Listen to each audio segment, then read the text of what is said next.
Colonel অলি বীর মুক্তিযোদ্ধা, কিন্তু যেদিন থেকে রাজাকারে ভর্তি হয়েছে সেদিন থেকে কর্নেল অলি নব্য রাজাকার হয়ে গেছে।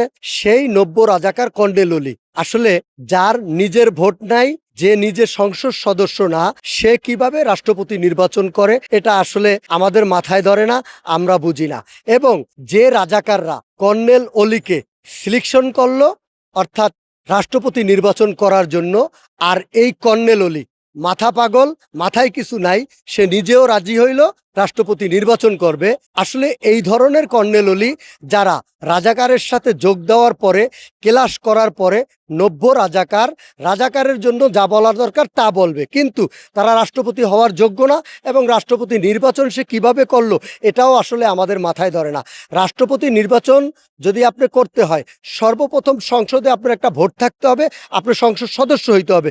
আপনি নিজেই সংসদ সদস্য না, অতএব আপনি কিভাবে রাষ্ট্রপতি নির্বাচন করেন এটা বাংলার জনগণ জানতে চায় এবং বাংলার মানুষ বুঝতে চায়।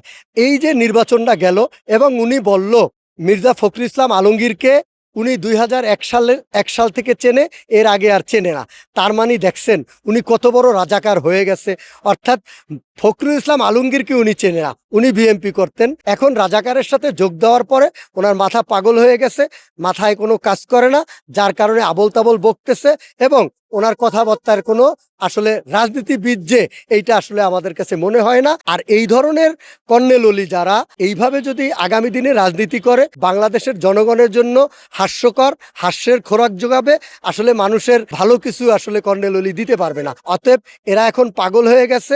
এই যে বর্তমান অর্থাৎ সময় যাচ্ছে, জামাতি ইসলাম এবং 11 দল, তারা আসলে মানুষের ভাগ্য পরিবর্তন না করে তারা কিন্তু মানুষের ভাগ্য নিয়ে খেলা করতেছে এবং পাগলামি করতেছে, যার ফল অর্থাৎ এই রাষ্ট্রপতি নির্বাচন।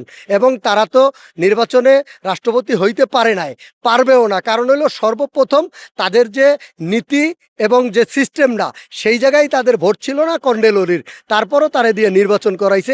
এই জায়গায় হলো পাগলের পরিচয়। এরা হলো পাগল, এরা আসলে বাংলাদেশের কোনো রাজনীতি করার যোগ্য না।